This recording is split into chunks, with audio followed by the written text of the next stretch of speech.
Hello, and welcome back to the Networking Podcast. We are here today with the man, the myth, the legend, Mr. Rob Shakir himself. We've been harping on trying to get him on the podcast. We got him on. We had issues. He's here again. And we're going to talk about some really cool stuff today. As a round of introductions really quickly, of course, we have myself, Bruce Wallace, and my magnificent co-host, Erwin the Shameless James. And Thanks, we are, Bruce. of course, joined by Mr. Rob Shakir. So, Rob, why don't you give yourself a quick intro, what your past is, how you got to where you are, all the good stuff that I'm sure you have canned, ready to go. Of course, the canned autobiography is also great. Also, always great, right? There you go. So I'm Rob Shakir, as you said. I'm a network and systems person. I guess I have been in networking for around 20 years now, which is a bit concerning. The software engineers I work with would say that I'm a network engineer. The network engineers I work with would say I'm a software engineer. And so I sort of span the meeting of those two tribes. I've worked across a number of small ISPs in Europe, and then a small hosting startup in Utah, but also at telcos. So I worked at Cable and Wireless, I've worked at BT, and I'm now at Google in an architecture role, kind of spanning the software and the network infrastructure, mainly focused around our internet and WAN networks. A little bit involved with some of the data center networking, but that's not my primary focus area.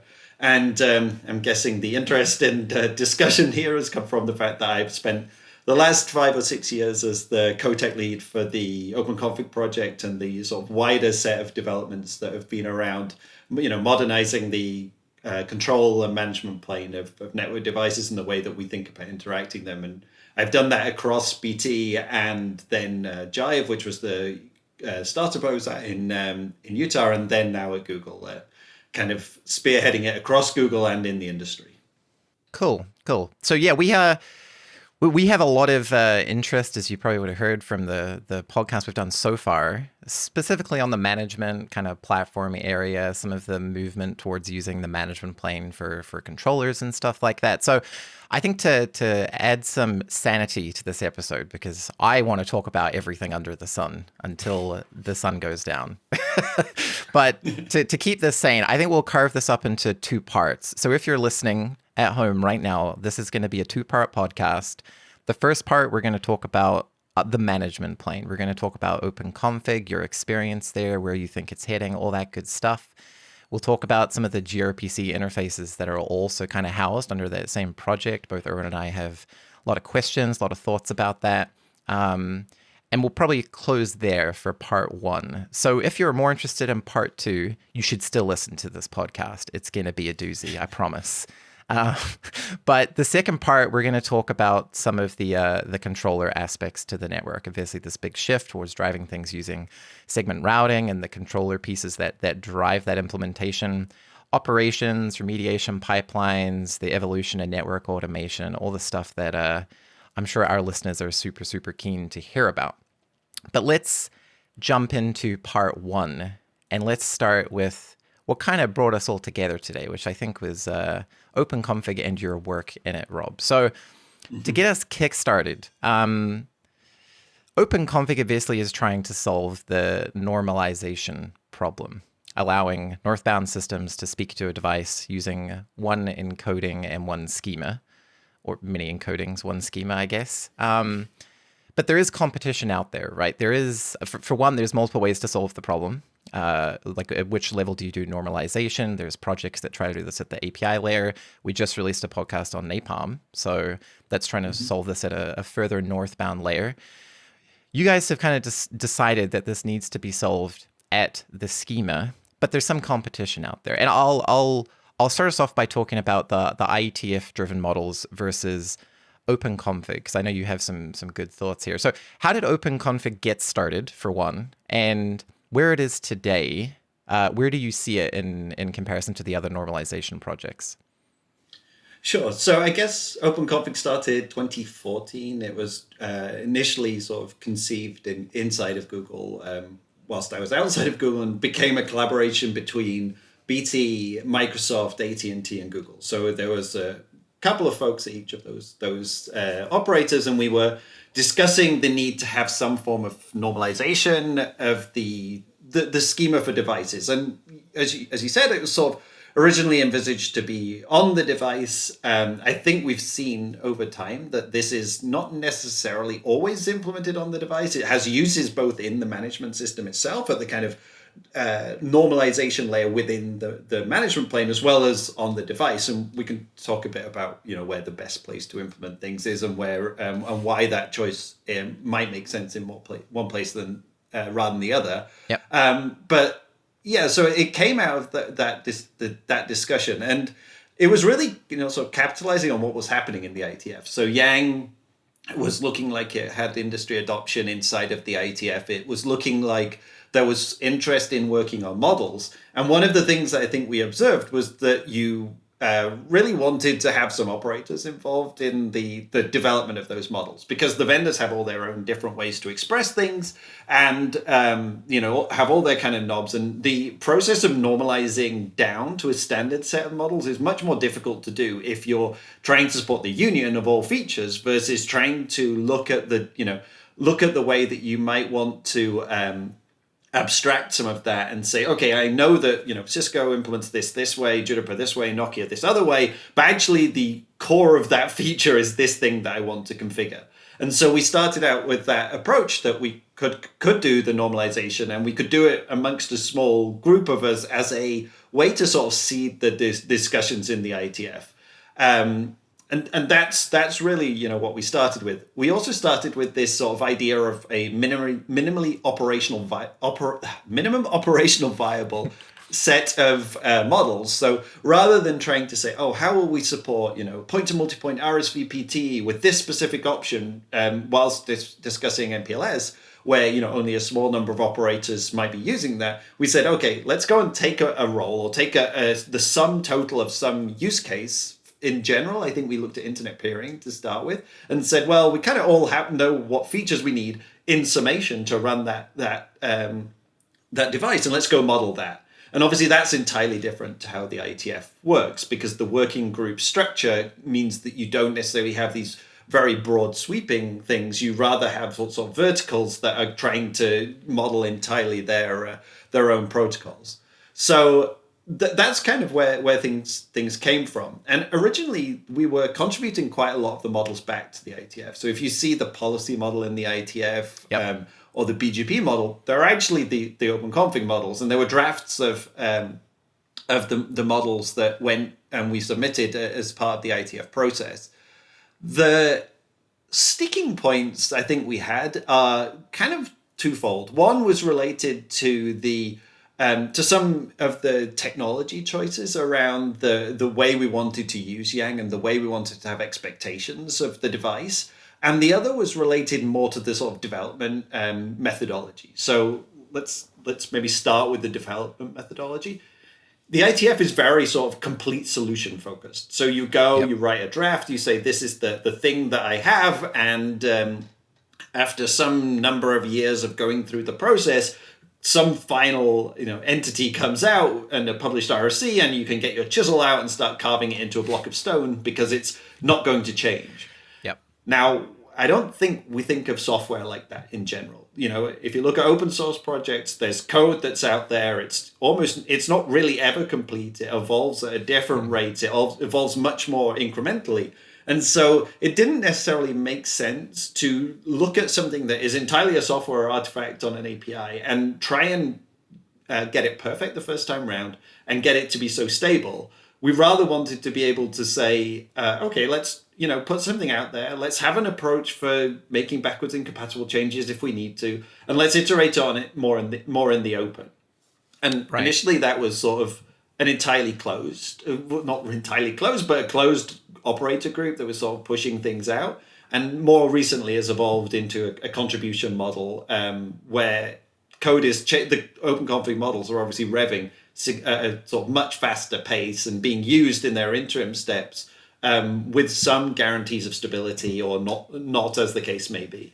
So just coming back to when you all started all this whole idea of normalizing the data, it's a small group of operators. You have a focus point, which was peering in terms of the data you want to model.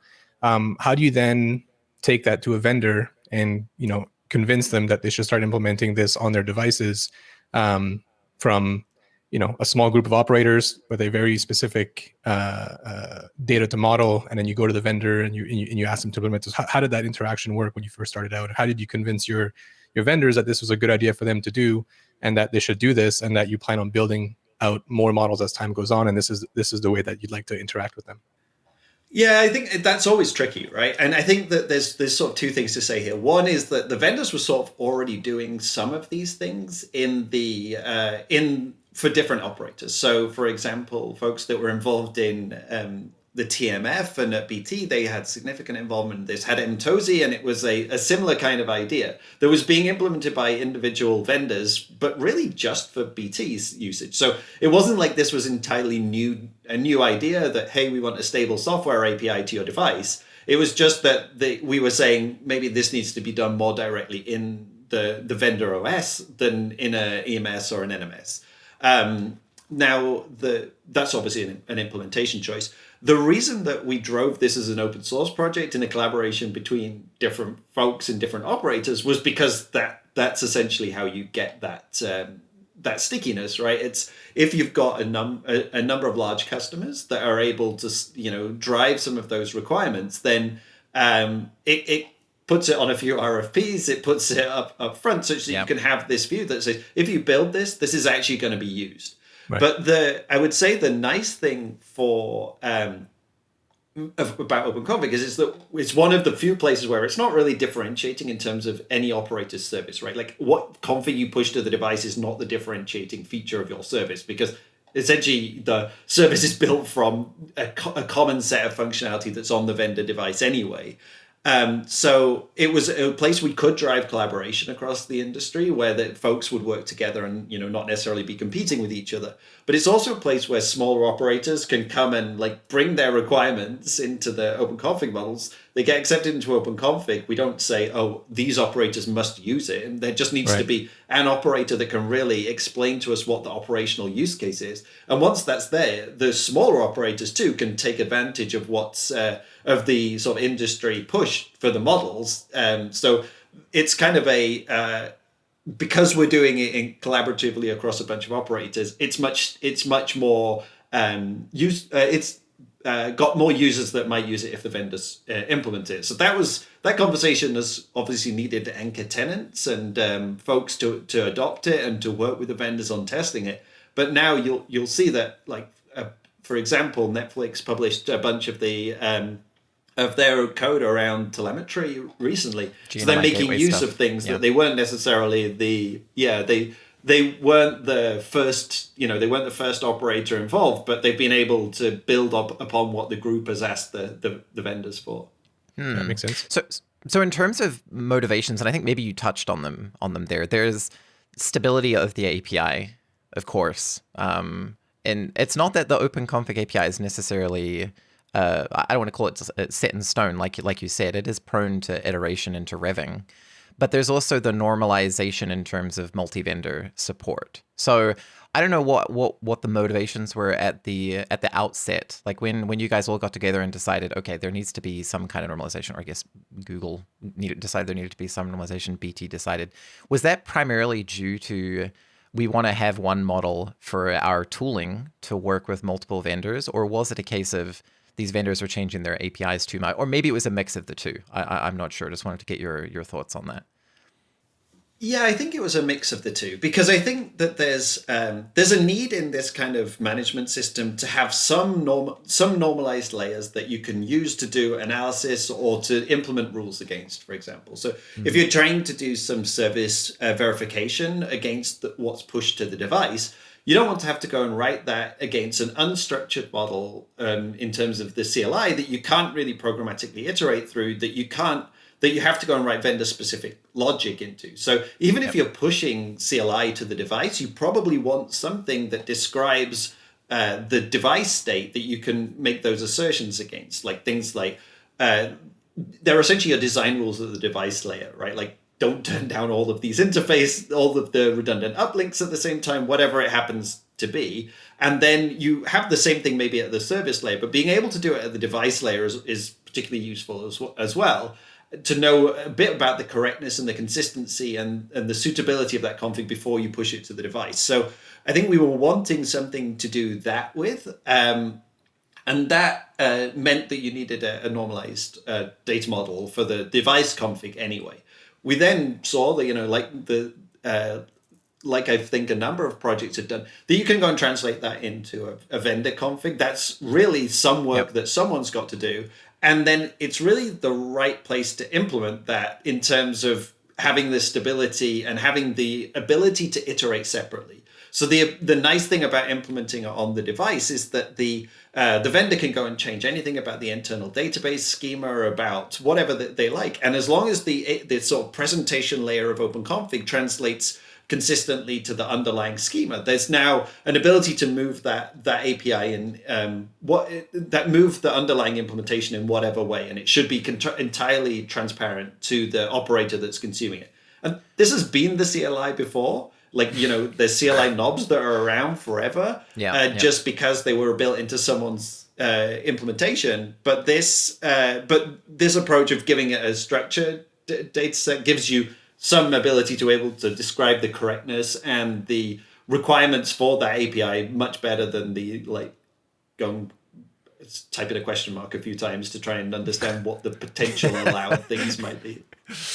You touched on a couple of other points that I want to highlight. One is the value vendors bring into this ecosystem is the implementation of the underlying features, not necessarily the presentation of those features. So I know there has been a perception in the past from vendors mostly that something like OpenConfig, it removes a stickiness layer, which you as an operator, I'm sure, don't really care about. In fact, if anything, you want that layer gone. But one thing you said there actually kind of made me read this another way, in that it actually gives vendors a lot of flexibility to kind of change the way they structure data internally. They actually have a lot more freedom of movement as long as they're able to maintain the translation or the presentation through that OC model.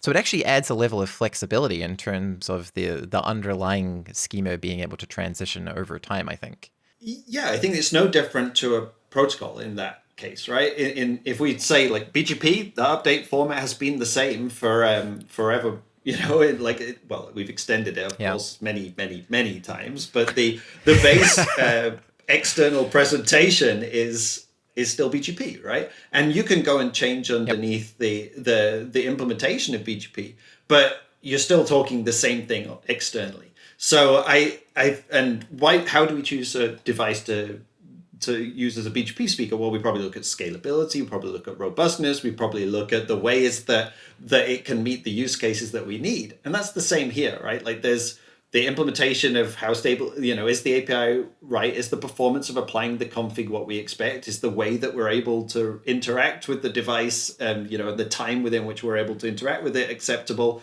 All those things continue to be true. It's just that we've said there's a normalized data model. And essentially, if your stickiness is, well, my customer can't change away from me because of my CLI format, it's not that great a product, I would say, right? Like the product probably should have something over and above that, other than, well, it's just too hard for you to change away from me. Yeah. It's it's unfortunate how kind of prevalent that methodology is in our market in general. It's refreshing to see projects like OpenConfig try and solve this. And I mean, we were lucky enough that they got backing by some big players in order to kind of almost force vendors to do something about it, to react. Because I don't think this would have happened naturally, right? Like if Google, BT, AT&T didn't get in a room and go, hey guys, we need to solve for this. I don't think it would have happened. I mean, maybe I don't think it's an. I don't think it would have naturally happened. I think it's there's a need for the consumers of the devices to group together somehow to say that this is something that we need. And it wouldn't. Right. I don't know that it would have naturally happened from the IETF models. It isn't clear to me that what the IETF is producing actually will do this, right? Like it's producing a set of potentially compatible data models, but I don't really know that that's driving the incentives in that work are really sufficient to say, hey, please come out with something that is a normalized set of models that operators can use. Yeah, it almost seems like the trying to solve for all is what will probably be the death of the IETF models, honestly, and just that they're having to do so much at once. And there's a lot of inconsistencies in the IETF models as well. To your point, right, the way the working groups are structured are very, very vertically operated. So what one working group comes up with in terms of how to model their specific protocol or whatever, another area may come up with something entirely different. Whereas OpenConfig kind of having that cohesive, kind of holistic view across all the data models means you get a uniform representation of whatever you're trying to look at, which I think might be another reason that they don't really get adopted, the IETF models, that is. Yeah, I think we in OpenConfig have put an enormous amount of focus on the consistency of modeling approaches through the models, the consistency of how data is structured in the models, the different way that we look at whether a feature can be implemented into a model versus whether it can be augmented. Because the cognitive overhead of adopting Yang models is pretty huge, right? There's so many different ways that Yang can be written and used that you only have to look at the sort of lack of tooling out there that covers all of it to know that like some level of sort of sanity check of like, okay, we're going to do these things in a way that makes sense across the schema and it allows compatibility across these many different parts of the schema into the same tooling set. It's sort of you've got to lower the bar to make the thing adoptable. And so OpenConfig's really, we've got CI tools and style guides and linters that check that these things are implemented, check that they're continue to be compatible with tools that are able to make simplifications on the schema, those kind of things, which are, I would say more work than the model, the writing the Yang itself. It's sort of the front end of choosing what should go in the model, and the back end of making sure the model that comes out is compatible is the main work. The writing the Yang in the middle is a sort of inconvenient detail that you have to do. Yeah, that's true. I'm assuming the CI stuff you're working on goes much, much further beyond, running something like PyYang against the Yang files and making sure that you get a exit 0, right? Sure. So we have our own linting plugins that do additional validation on top of the model. So everything that's in the style guide, it only gets accepted into the style guide when we've built a tool against it that says, okay, like the config state split, this, you can only have a single config in the path. You can't have a container under config. All these kind of things get validated. And my colleague Wen has done some great work on running. So we run YGOT, we run YangLint, we run some of the other open source tools, and we've been trying to get to run more of the closed source tools. There's some interesting licensing things there, but to make sure that the models are sort of broadly compatible. The other thing we've sort of been shifting a bit to doing is also doing some of the the error prone bits of Yang, like writing large regexes that need to parse every possible v6 address schema or RT. And having ways that we can automatically run test data through those to make sure that they continue to operate as expected. And this is sort of the ecosystem around Yang that the project has found itself working on, as well as the modeling itself. Yeah. I mean, that's actually a good segue, because Yang obviously is a huge piece to this. And I think you guys probably, like most people, assumed that adopting something like Yang meant you got a lot for free. And you probably found out very quickly that that was not the case. So, yes. What kind of tooling were you expecting? How much of a surprise was it when you found out that, oh shit, there's none? And I mean, we're only just starting to get to the point now where I think, people who are writing data models have enough, tools available to them that they can validate that those data models work. I mean, and that's just things like validating Yang schema, right? I guess we have the translation, but with, YGOT allowing you to go to protos and stuff like that. So there's pieces in there now, but how much of that was just a complete surprise to you? It's interesting. I think I assumed I think the reason that we adopted Yang in OpenConfig was entirely because of the industry momentum, the kind of thing that I said before, that we looked in the IETF and we said it's going to be easier to jump on the back of the Yang modeling that's going on here to say, because it's already, there's a bunch of network vendors engaged in it, and it will make sense for there to be an ecosystem around it. I think what we assumed was that the ecosystem would be more mature than it was.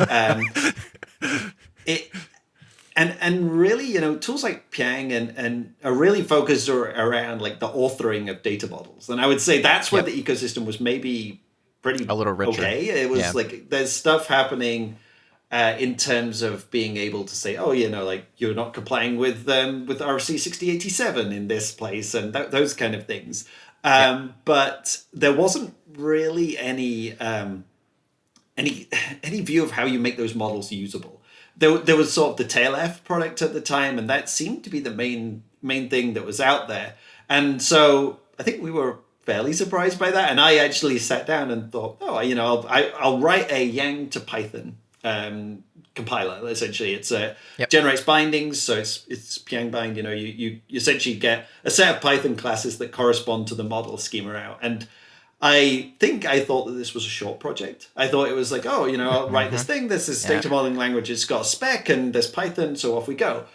And you just discover that the richness of Yang is exceptionally difficult to deal with. There are so many edge cases and different ways to do the same thing. So you can do enumerations, you can do identities, you can do type defs that are enumerations, and the language itself isn't really well formed to be generated into code. If you look at Proto or Thrift or these other IDLs, they're really there to say, okay, I've got a service like, if you look at Proto, we have a bunch of microservices. The microservices might be written in different languages, so we need a way to be able to describe the API between them in some way that is separable from the code implementation. Great. Means that the first class thing of your IDL is that it can be generated into code in multiple languages. Yang sort of isn't that.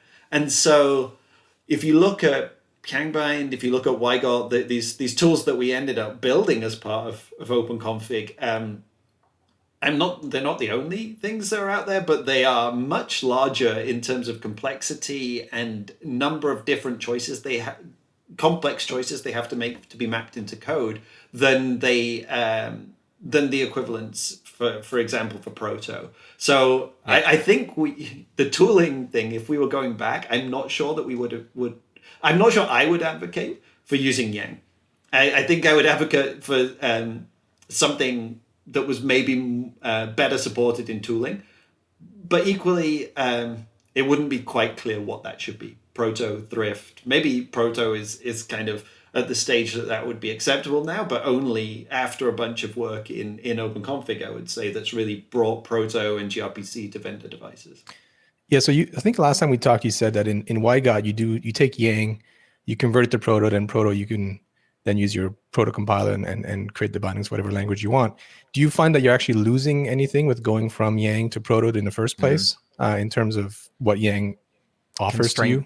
Constraints, like validations, yeah, exactly. Yeah, are you losing anything that's of value? And obviously, it seems okay for you guys, but so yeah, we actually don't. So we do that for creating Proto, but for creating Go, which was where the project originally sort of started out, we don't. What we do is we convert from Yang. We have a description language in the middle that we're sort of refactoring at the moment into a better intermediate representation, but that intermediate representation is lossless from the input Yang, and then we generate Go directly from that. The problem is that every time, we then started working with folks that were like, oh, we're writing in C++, and folks that are writing in other languages, and they were sort of like, oh, well, we need something similar for our project. And the problem there was, well, are we going to, as a small tooling team, take on generating all these different languages, or are we going to try and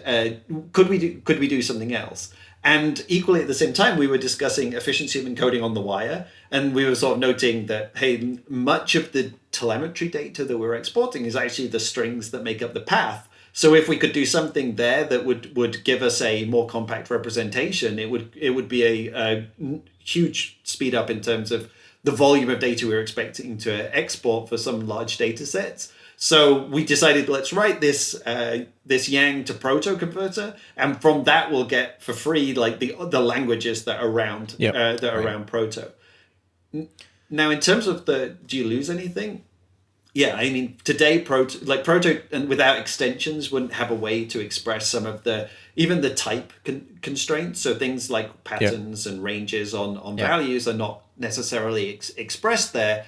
That would be relatively okay to add, I think. So there's ways that you can add options to fields in proto where we could say, okay, like describe these ranges. The thing that proto won't give you is any kind of the validation around the data trees. So, things like leaf refs, where you could say this leaf can only be a value that's something else over here. That's not easily covered in something like proto. But equally, I haven't, the complexity of doing those things in the tooling is pretty high, and it's not clear to me that XPath, which is how Yang expresses that, is really the right way to do it. So I think you'd lose something. I don't know how material it would be. Right. The thing I would say is that a lot of the complexity of the toolchain is also not just in the code generation side, it's the runtime as well. So it's how do I take this populated set of data structures and generate RFC 7951 JSON from it, or protos from it, or do the validations against the schema, or create gNMI notifications from it. That's the place where I would say today the proto representation we have doesn't have anywhere close to the same runtime support as we've ended up in having for Go. And that's where the majority of effort sort of sits. And we've got a fairly rich library of things that we've found we needed, like the ability to diff two data models and be able to say what the changes between them are for things like constraining writing scope for config gen. Like this BGP generator can only write BGP, it should be able to write ISAS. That kind of thing needs you to have a diff. So that toolchain has been fairly not painful to build up, but it's been a lot of man hours and a lot of effort and thought to build it up, which maybe if we were if we'd used a language where we didn't have to spend so much time on the code gen side of it, that kind of ecosystem would have been much richer, because we wouldn't have had to start out with almost starting from nothing. Yeah, I mean it is kind of crazy, like this this facade that Yang used to have, right? I mean, the whole reason we adopted data modeling was to create more programmatically accessible data structures for northbound systems. And yet there was no tooling that existed to make that happen based on a data model. It just seems crazy. It just seems properly crazy, the fact you guys had to go and invent all this stuff. Well, it seems very odd to me that and I think this is a general sort of current in networking, is that distributed systems are doing a lot of things that look very similar to what networking is doing.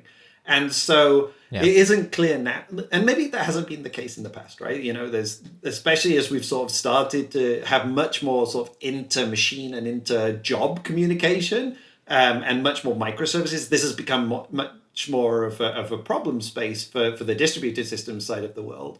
But we are sort of continuing down the networking approach of saying, well, we only use things that are invented in networking.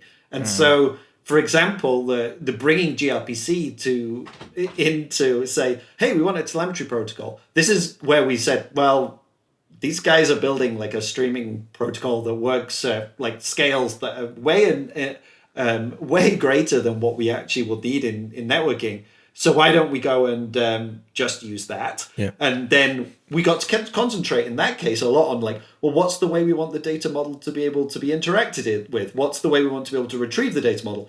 We don't think that much about exactly what HTTP2 stream should this be used in, and how should it be multiplexed, and all these kind of things, because there are people much smarter than me and the gRPC team who could think about those things, and we can focus on the network side of the problem.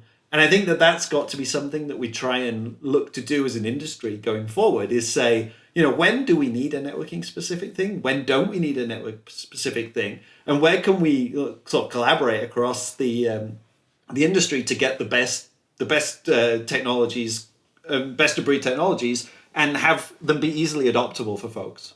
Right. While we're on the topic of Yang, because I know we did discuss this before, but I want it recorded for the audience.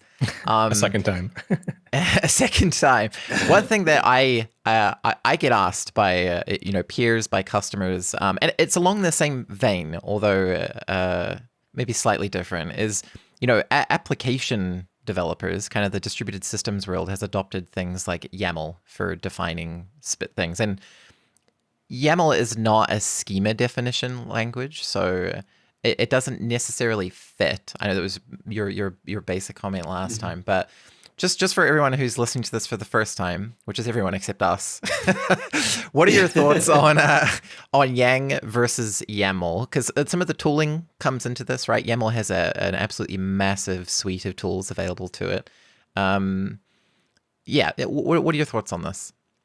Yeah, so I think it really is fundamentally the point you just made, right? It's what is the description, or what's the thing we're creating? What's it meant to do? Is it describing the schema of the data, or is it actually describing a certain instance of the data? And that's a really sort of fundamental difference between the two. It's like the equivalent of writing your SQL database definition versus importing data into that database.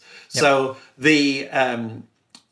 I think that how we've tried to look at it is saying, well, we need a way to be able to describe the schema. And that's, that would be Proto, that would be Yang, whatever it happens to be. And then we can create serializations that are easy to deal with in whatever context. And so when you're a developer working with something like YGOT, and how we try to have folks in Google, like I try and make sure that the network engineers and the software engineers that are writing configs don't know anything about Yang. Right? They know this generated set of instances that they fill out, and that set is optimized for them to deal with. So we do things like schema transformations. So OpenConfig has this config state split in terms of being able to store both config and state data in the same tree. If you're writing a config generator, you don't care about that. Why would you ever want to write telemetry? You just want to write the config path. So we do transformations to simplify the schema for them to deal with.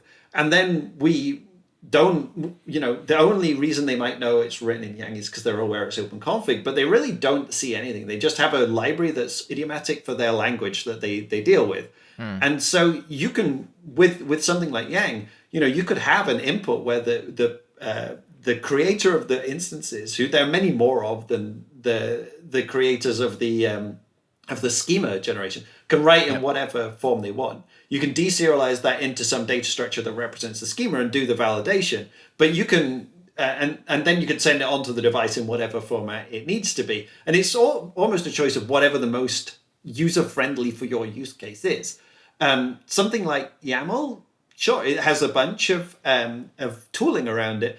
One thing that it maybe has a challenge with it in terms of the sort of user-facing layer of the tool chain is it doesn't really tell you what's allowed in the schema or not. So something like the classes that Pyongyang produces, or the structs that that YGOT produces, or even the Protos, they have fields that tell you exactly what's allowed. You get tab completion, or those kind of things. So it's I think that the approach of defining a schema is useful for also being able to describe more than you would get in just a data instance.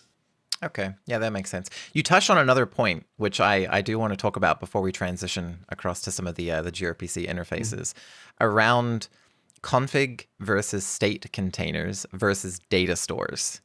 And I know you're very, very passionate about this topic. So there's a couple of different ways for the audience in terms of how you structure data within a tree. One is you leverage a single schema, but you have multiple instances of that schema, which are relevant for specific tasks, roles, whatever you want to call it, being configuration, state, and I guess there's potentially others, which we'll get to when we talk about the gRPC interfaces. But the approach OpenConfig has gone down is that underneath pretty much every top-level container, or any container in general, there's going to be a config container and a state container, and there's typically a lot of duplication between the two, but state is, at least should be, in all cases, the superset of the config container. So why did you guys decide to go down this route when you were designing OpenConfig versus leveraging, and I don't want to get ahead into the gNMI section, but a lot of the querying tools have the ability to decide a data store or the type of data you're looking for, which typically matches up to configuration or state.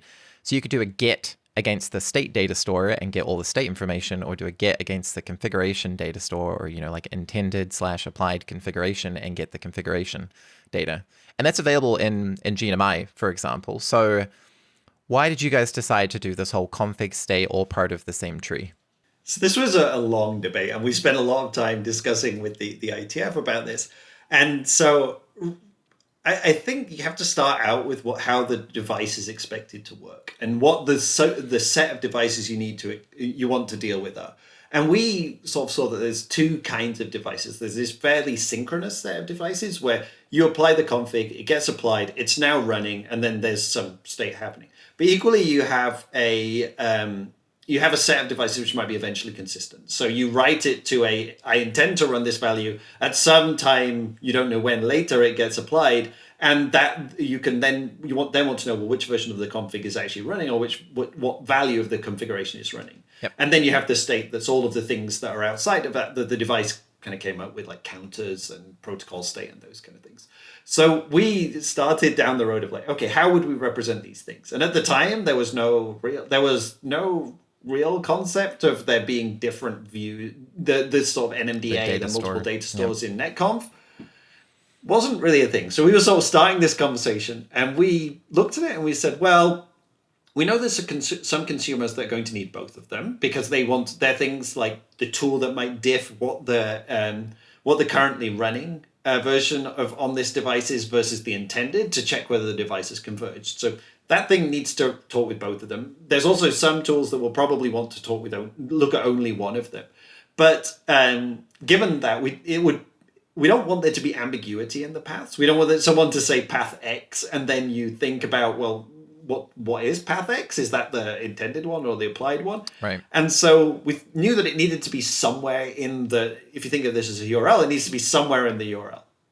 And you could kind of say, put it at the very start and have state // and then a path, and sure but that sort of introduces a new requirement into the path. You could put it at the very start of the path. So, I think SROS does this, right? If you look at the traditional way that you work with the SROS, it's very much is it a show or is it a configure? And then you're down from those perspectives.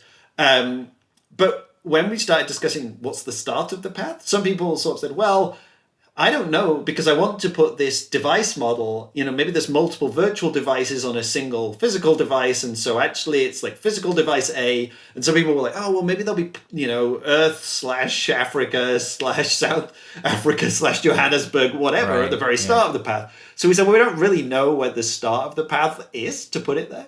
So where it seemed to, and we wanted it to be machine parsable. We wanted it to be deterministic, how to go between these different parts of the schema.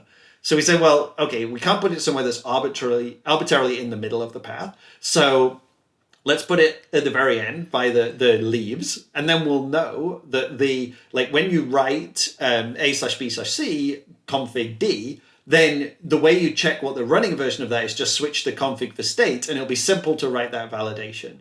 And so we ended up with that approach, and as the data store approach was sort of formulated, I think the thing that we started we were then further down implementation things, and we sort of didn't really see the need for data stores in general, right? We thought it was fine for there to be a flat tree inside the device, because a lot of the data stores in NetConf, for example, were, the candidate.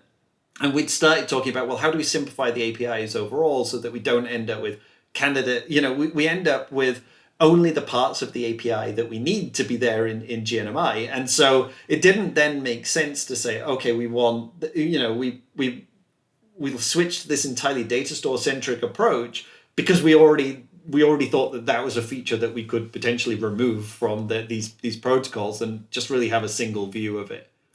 I see. Okay. But gNMI obviously has to support both. Otherwise, it won't get adopted in non-OpenConfig situations unless those models made the same choice, which I guess is why it ends up in some of the interfaces, the whole data store model. So, I don't think we put the data store model into gNMI. What we put was an ability to have a view on a schema, right? So you could say, give me The filters we have, I think, are config, state, and all. And you can imagine that those are just very simple filters on the data. And we don't generally support filters other than I the see. path. So you can say, give me config, and it's then, here's the whole tree, and it'll only give you the writable parts of the tree. But it's just like a view of which we could define an arbitrary number. Like in the future, you could extend that to say, give me the like non-sensitive view of the config, and that might remove certain types of leaves. But that would be a characteristic of the API rather than the data model. And the danger of baking those things into the data model is that it becomes fragile to the transport protocol. And we wanted to have ways that the modeling was agnostic to the transport, because amongst the group of folks that were involved, we didn't agree on the transport. So, like Facebook, I think we're looking at Thrift. We were looking at, Google's looking at Proto. Some of the more traditional operators at BT at the time were like, oh, well, we probably use netconf because it's out there. And so the OpenConfig models don't bake that in. And Yang itself at the time was baked to being coupled with netconf. And I think that was probably one of the first sort of bigger changes the IETF made around, sort of not necessarily in response to OpenConfig, but in collaboration with OpenConfig, was that, like, look, we probably have to write something that says this modeling language isn't associated just with one transport. It's still fairly tied to XML, but it's even, it's made changes with that, with JSON support and that kind of thing. Right. Yeah, that makes sense. So a couple more things I wanted to talk about before we move on from OpenConfig. One is the kind of implied concept that going from, and we talked about this earlier, going from OpenConfig to some kind of internal model, and then I guess if you go even further down, there's going to be some kind of internal representation of that model, and then eventually that application that has that internal representation is going to talk to hardware. So do you see, and maybe this is a little bit more future looking, a time where all these translations are too taxing on a system when you're trying to get a degree of granularity and a certain amount of data out of the system? And I'm thinking in the context of things like centralized controllers that are driving segment routing, maybe streaming out LSDBs and things like that. Do you think these multiple levels of translations will get to the point where they need a redesign purely because of the tax of transform, which albeit is low, it's not non-existent, right? It's not non-existent. I think the problem with trying to say that you have a presentation layer API that's also adopted natively all the way down the stack inside the device is that it gives no room for optimization in different dimensions, right? Like, you can't say, oh, well, actually, I need to be able to do this different representation internally because it's more memory efficient and I'm memory constrained in this bit of the system, or however it looks to be. And we've sort of, we've been under this sort of approach in networking where we've said, oh, look, device CPU is really expensive. And it was, like your 7200 didn't have very much CPU. And when you taxed it a bit too much on the control plane, then it couldn't forward packets. So that's not great. But now I've got an x86, you've got an x86 processor, at least one per system. It can have N cores. It's this kind of this kind of translation shouldn't, we don't want to come up with arbitrarily complex ones. Yeah, I think overall it's not a huge problem in terms of that adoption. I think that it's more around, it also gives you the ability to be able to, if it's in software on the control plane of the device, it's something you can iterate on more quickly than having, like, I don't want there to need to be a change in the way that you store ACLs in TCAM for there to be a change in the presentation layer. So it's kind of, you can then have these different iterations to support different cases without needing to have the, and constrain that change to a certain part of the device implementation itself. I would say Carl Lepsak and I gave a presentation at Nanog, I think it's a couple of years ago now, with a rather clickbaity title, SNMP is dead. We showed in that the way that that we've implemented streaming telemetry. And one of the things that we've done is build this translation layer from the native models that we could get streamed to OpenConfig. And we've done that, ahead of OpenConfig being available on devices. This is sort of one of the cases where having the normalized data model is useful, even if it's not necessarily on the device. Yep.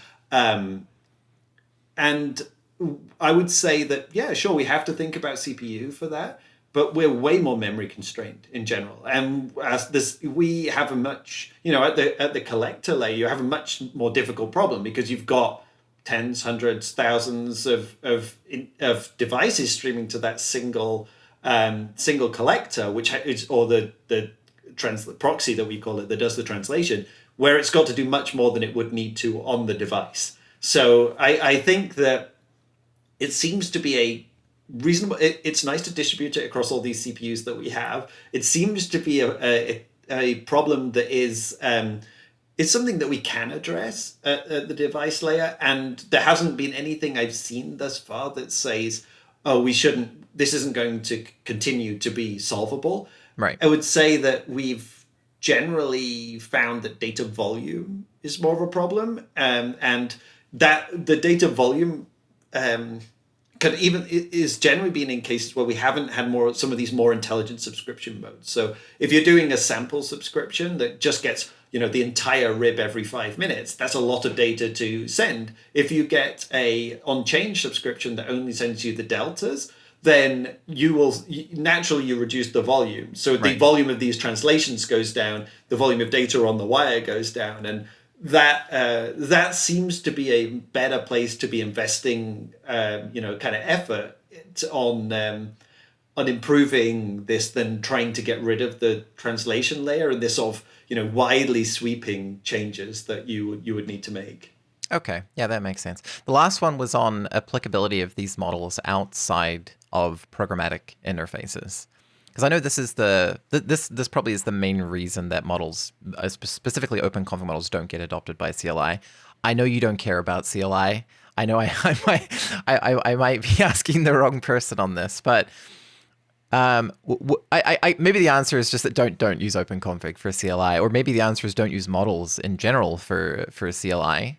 Although I can see a lot of benefits in doing that, but OpenConfig clearly didn't have this design consideration in mind when it was defining the models, in terms of maybe they're not just used for these machine-to-machine interfaces. That was the assumption, that they always will be, right? Yeah, so we were designing a schema for use in an automated machine-to-machine context. But I would say, let's go two ways in this. One is that should your CLI look like OpenConfig? I mean, there's kind of reasons it could do. There's reasons that you maybe don't want it to. It's not layout of data. It's not necessarily what the muscle memory of many network engineers is. We have sort of different constructs. For example, we don't have a default VRF that doesn't have a prefix to it. The default VRF is just another network instance called defaults, and lots of even the paths are pretty long, even if you're in the default VRF, compared to just BGP at the root or whatever it would be in a kind of traditional system. So I think you end up sort of maybe not being able to take advantage of the fact that folks know CLIs or whatever industry standard CLIs we have, if you try and use the model data.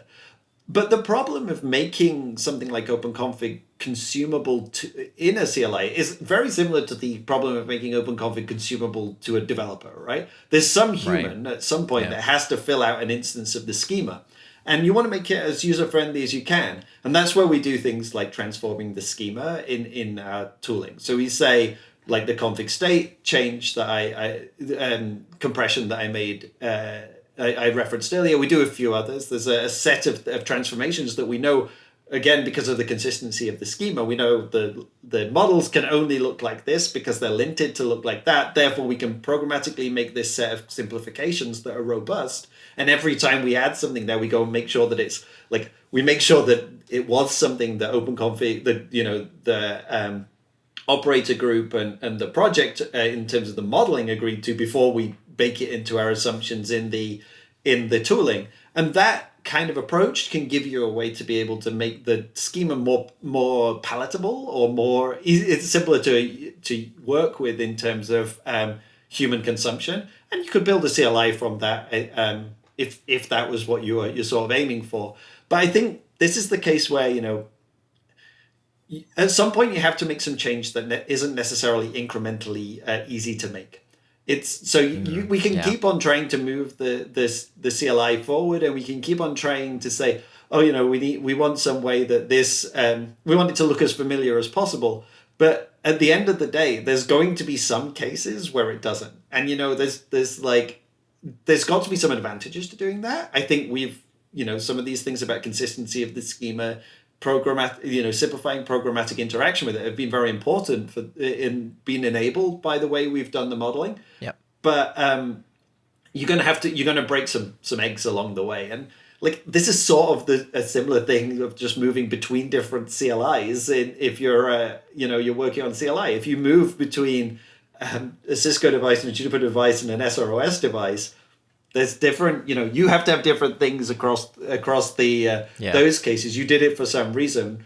You end up, I would say, moving to OpenConfig. Maybe you taxed a bit more on the way that you interact with the device. If you try and do it in native OpenConfig, you could obviously build abstraction layers on top of that to simplify that. But you get the advantage of being able to move to programmability without needing an entire wholesale sort of change of the way that you think about using the device.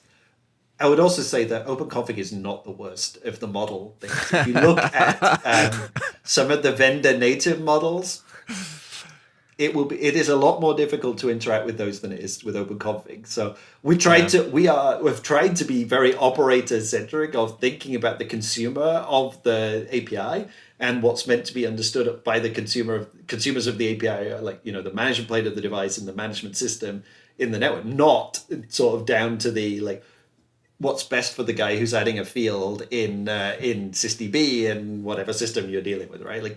That should be disjoint from what the API looks like and what maybe they care about something that the external device just doesn't care about.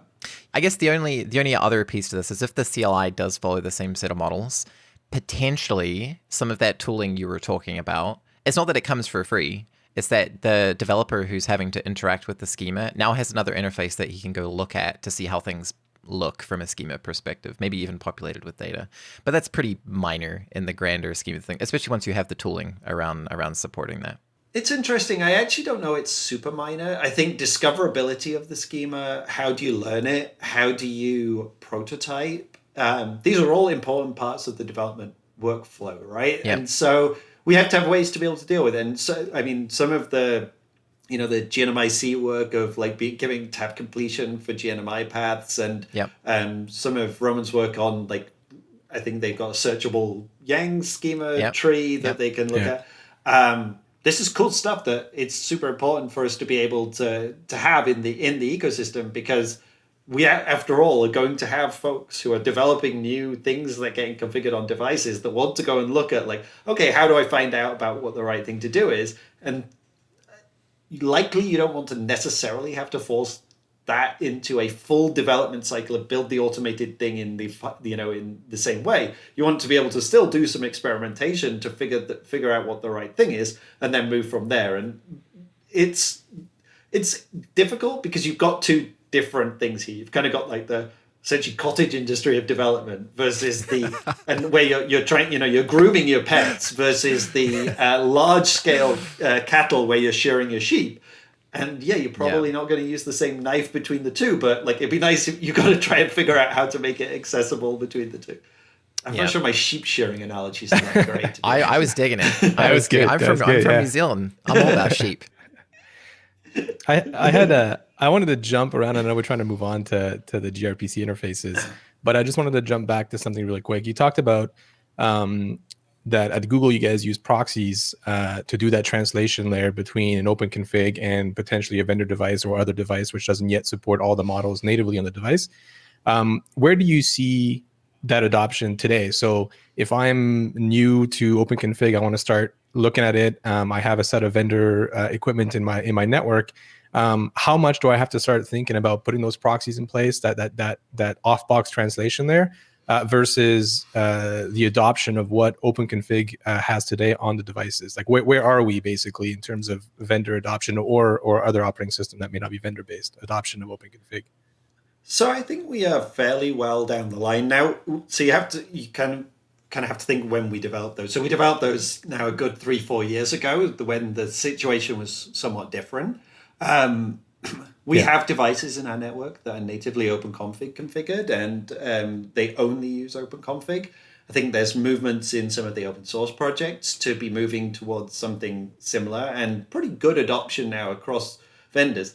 It sort of depends on your use case, right? We've found that there's some cases where you can use your 95% OpenConfig and then a small amount of modeled vendor schema, or 95% OpenConfig and one line of CLI in one very irritating case. And then we've got cases where, the adoption hasn't been the adoption for that specific set of features has been less. If you're doing sort of traditional, I would say probably if you're doing traditional global table routing or switching, pretty much there's good support to be able to do a lot of that today. If you're doing more complex L2 VPN, L3 VPN things, it might be slightly different in terms of the feature set that you're needing. Optical has good coverage. Wi-Fi has fairly good coverage now. The optical side of folks have really made some really good progress in getting to entirely native OpenConfig. Maybe because they didn't quite. There's been less movement in the optical management plane for the last couple of decades. It was just a big jump for them. Elsewhere. Yeah. They need to get themselves a BGP. Yeah, I mean, and all the variants of it. That's what they need. Yeah, I'm not sure about whether vendors that support gMPLS have made quite the same step, but certainly for simpler optical roles, I think we've seen good forward progress, and pretty much every vendor now is supporting some form of OpenConfig. As usual, these things are driven by customers wanting them, so it's ask your favorite product manager, I think, is the thing to figure out where the continued coverage is going to be. Right. Cool. Thanks. All right. I think we have a good segue. That wasn't really a good segue, but we're going to use it anyway to talk about some of the gRPC based interfaces that are, like you said, they're kind of linked to the data modeling in a fairly decoupled manner on purpose for all the reasons you stated.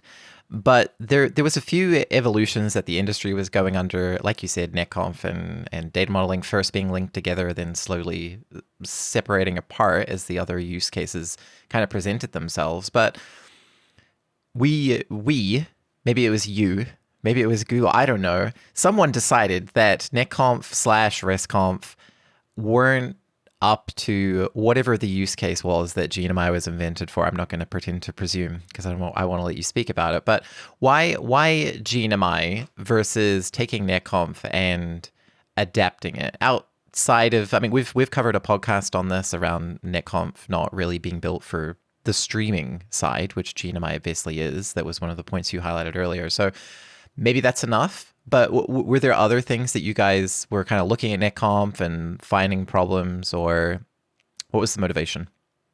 Yeah, I think that the streaming side of things was definitely where the base of the protocol came from, right? We looked at the requirements for how much data we wanted to get out of devices, things like the congestion management thing. So being able to deal with, there's more data coming out of the device than it can put out. And the underlying transports that we need for that, and the way we wanted to address the data models, and said, look, netconf isn't even philosophically aligned with this. If you look at the way that a YAML model needs to declare at the time needed to declare a notification for any data it was going to send, and that meant that you ended up with this like a whole separate tree of what data could be sent versus what the state was, or the config that you might want to receive. So we looked at that and said, okay, there's a certain set of different requirements that we have here in gNMI. Equally, transport over SSH did not seem like a modern way to be able to interact with the device. So, get SSH, pack some XML down it. Not quite the sort of approach that we would expect in other distributed systems. So here it was really a case of like, after some experimentation, which included like, native UDP streaming from the line card in some implementations where we've figured we need something connection oriented. We need something that you can receive any, you can figure out a good set of congestion management around things that gave you a way to be able to do on change, which comes from knowing that the device is there at the other end. So that's back to the connection oriented side of things. And we looked at that and said, okay, we can build this on top of gRPC. And then when you then look at the config side of things, we really took a step back and said, in a modern management system, what's the way of operating, interacting with the device that we expect? And what's the right level of functionality to put on the device versus not? And I think if you look at NetConf, it's been around since 2001, 2002, maybe even earlier. I think my first experience was maybe 2003 with it. Mm-hmm. It's really modeled around the stage a transaction in a candidate config where the thing that's filling out the candidate config could wander off and get distracted because it needs another cup of coffee. And that approach puts more load on the device in terms of having to have it be able to deal with these transactions and deal with when it should apply things than we thought was needed going forward. We kind of felt set operations were fairly simple. Actually, even gNMI has more than we might use in the context of declarative config. Really, the way that we envisage the config is set is that you say, here's the end state config, device figure out how to get into that end state, not this iterative imperative model of saying, here's a set of diffs that we want. We've done a lot of work with various implementations to get that to scale, especially on large config sets. But we really looked at this set of requirements. We said the client should stage a transaction. It should put it all into one RPC that has a unary success or failure, apply it to the device, and the device doesn't need to then worry about like what's in the middle of this transaction, what's the what should I hold on, what shouldn't I need to hold on to. It either applies or it doesn't. And that meant that NetConf really, in so many regards, didn't really look like it was what we wanted to use. But in the working group, we initially started out with an approach of saying, we're going to define an abstract set of expectations for a transport protocol. It must have a way to be able to do a set like this. The set must be able to do an update, it must do a replace, it must do a delete. Then we're going to have some way in telemetry that if the interface implements telemetry, this is the expectations of it. And we wrote this Yang model that was essentially a set of RPCs that were a representation with no underlying implementation that would give you a way to be able to map different protocols onto it. And I still think we're sort of semantically doing something similar, but with the work we've done on gNMI and I think the collaboration that we've driven with the gRPC team and the wider community on getting gRPC onto devices and compatible with different implementations and performant in the way we want, it's becoming less of a thing to drive some different transport because it seems like right now the majority of use cases are covered by what we want in gNMI, or they're covered with what folks are already doing in NetConf.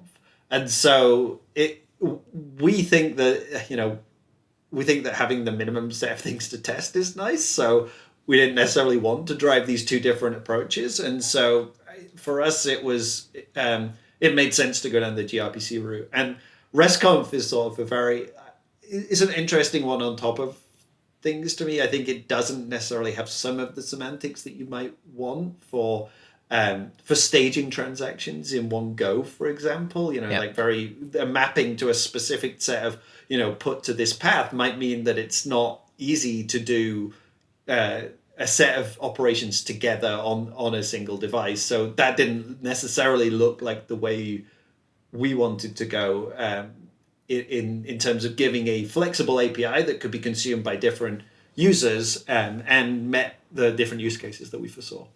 Yeah, so I guess the big thing is just that neither NetConf or RESTConf have any real concept of streaming telemetry. I mean, there's NetConf events, notifications, or whatever you want to call them, but they, I noticed they felt like a bolt-on, for one, And they were really, well, at least it sounded like from a conception perspective, they were focused on SNMP traps. Like they were just focused on being able to get an SNMP trap out of the system across an SSH connection, packed into some XML for some kind of collector to digest at the far end. So, I mean, you just need to look at that these days and go, you scratch your head, right? Like, was that the best way to solve for this, really?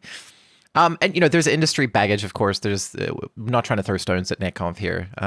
We're at a different stage of the industry's life cycle right now, where I think your point of networking not being treated special anymore is really relevant, right? Like we tend to solve everything with a certain set of tools that are networking tools, and we're going to talk about BGP versus gRIBI in part 2, people. So stay tuned for that.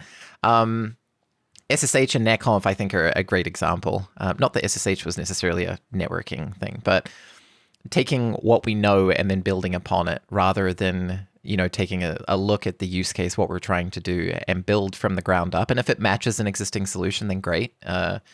If not, the whole breaking eggs thing, I think, is relevant here. You have to shed some baggage in order to accomplish things in any meaningful way at some point, right? Like OC, if it was trying to conquer the world on every single aspect of modeling network configuration and state across all use cases, probably wouldn't succeed. The bar would be too high. No one would get there. So, yeah, I think that's right. I think one thing that I guess we have to just be a little careful of is not inventing something special for every use case, right? It's like sufficiently general is sort of a requirement, because otherwise you end up with this problem of there's now a million different things to test and a million different combinations of them that could be used, and it makes the overall system less resilient, more fragile. Right. But I tend to agree that like we have to look at these things critically to say when's the right time to evolve versus to turn things over.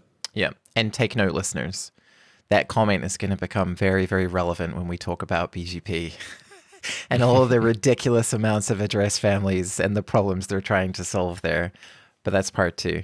So speaking of, I don't think we should talk about gRIBI yet. I think that should be under this kind of centralized versus distributed control. I think it's more relevant there.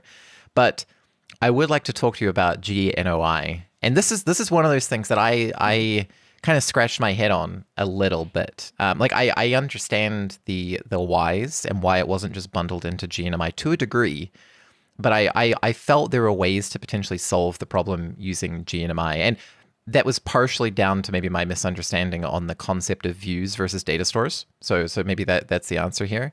I always kind of imagined utilities, tools, operational commands of a system being modeled just like anything else. And when you set against that model, the system does something, but doesn't necessarily store a configuration for whatever that thing is that you're setting. So talk to me through like the motivations around gNOI, why an entirely different gRPC service versus like bolting something onto gNMI. Maybe it's relevant based on the last topic we just brought up, but what was kind of the motivations on this? So when we were looking at this, I think we'd sort of gone down the like, okay, we've got a programmatic way to do most things with the device, but the one that we didn't necessarily have was interacting with applications that are running on that device itself, and that's really it's really what the gNOI set of services cover. In general, I think the philosophy we've tried to go down with gNOI is like, well, if this thing is just a config, let's say license management. Mm-hmm. That's really just a config, right? It's a sort of specific set of config, and we have these origins in OpenConfig where in the gNMI where you can say, well, I'm writing to this different set of data. It's not necessarily the config. If all you need to do with it is set it and get it, right, probably that thing could be in gNMI. Yep. But for other things, it's like relatively there's more complex set of interactions between the management system side and the device. So if you look at like the certificate management thing, we have, you need to be able to say, oh, device, go and generate me a CSR and give me the CSR back. And then I'm going to go and generate a certificate. And here's the certificate. Here's the CA bundle that I'm updating to you. There's some semantics of how you need to apply that are applied. And so these are things where the base definition of the way that the API is working is more than just what's in gNMI. And Right. so I see. you need to go and define somewhere how those things should work.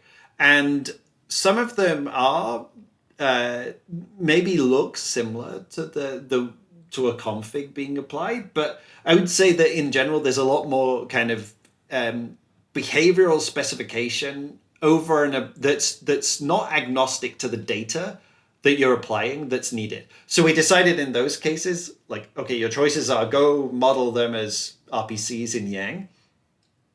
Let's go back to the tooling conversation. Not a huge amount of motivation to do that because our implementation anyway, and most vendors' implementations would just be, okay, we already support gRPC on the device. Why don't we translate these things to gRPC and go implement them? So the gNOI set of services are really this sort of more complex set of APIs that interact with the application. So software upgrade or certificate management that are more that have more semantics defined around them that are different to config, and that was the real motivation for them being separate. I see. Yeah, I guess the one thing gNMI would kind of struggle with is the structured response of the data outside of just dumping like a Yang tree. So when you do a set, gNMI typically just gives you you're good, bud, move on. And if you were trying to decode or deserialize a response, you'd want that in some kind of structured form so that you could programmatically deserialize it. And I don't actually know if gNOI does this, but when you were going on about the certificate management, the ability to have a system generate a CSR, that means it's returning a certificate for somebody to sign. How is that returned? Like, how do you decode it? Maybe I should have looked into the spec before we talked, but does gNOI mandate a field for that, for example, that you can just you can read out? Yeah, it does in a proto. I think the difference here is whether so gNMI's RPCs structured response can come back, right? Because it can be JSON encoded, JSON serialized Yang.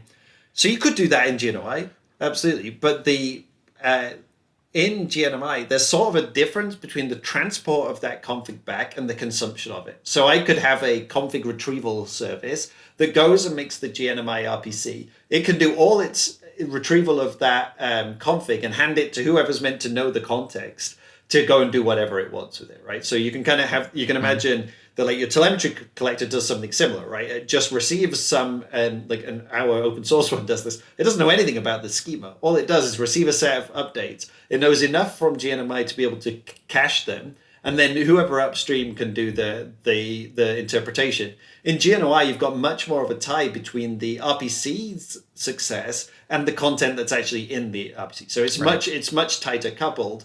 So it's not your gNMI implementation would likely have to become significantly more complex to be able to handle these different, state machines that you have or whatever it has to be in the gNOI service.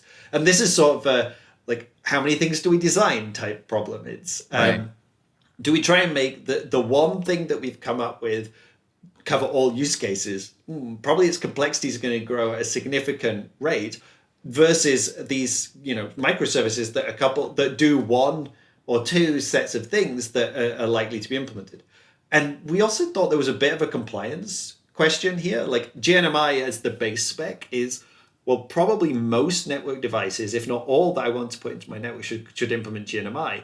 But if we put all these RPCs into, and the set of models, but that's already a fairly complex set of compliance to explain.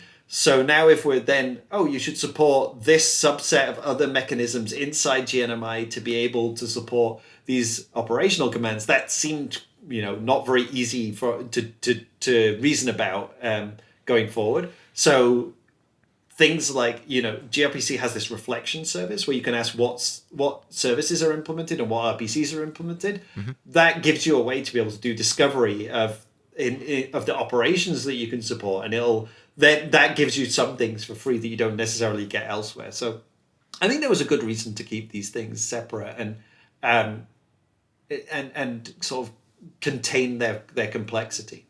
Okay, yeah, that makes sense. All right, I think that was pretty short on gNMI, but I think we're coming to a close of part one unless you guys have any final thoughts on OpenConfig, gNMI, gNOI, data modeling in Nope. general, YAML. No, that's pretty good. That was a lot of stuff. That was a lot of content. stuff. Alrighty, so we'll call it an end to part 1 for now. If you've listened to this far, part 2 is probably released when you're listening. I'm not too sure, but if it hasn't, maybe you'll get a Christmas present. Who knows? Stay tuned.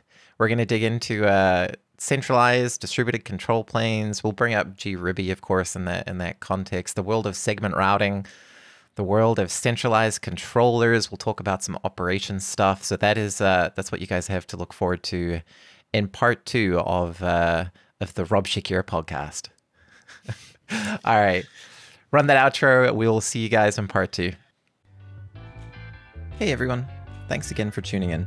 As always, please do let us know any feedback or criticisms you may have. We can be reached on Twitter, YouTube, or our website, ntwr.kn, where you'll find this episode and many others posted. For those of you on YouTube, if you liked the episode, please hit that thumbs up button. And if you didn't like the episode, feel free to hit the thumbs down button twice. On a side note, you know those cliche, these are our opinions and not that of our employer statements you hear all the time? Yeah, we unfortunately have to make one of those. The benefits of working in the industry we want to publicly have an opinion about. We've done our best to remove bias, but we're only human and we make mistakes just like you. Thanks again. We'll see you in the next one.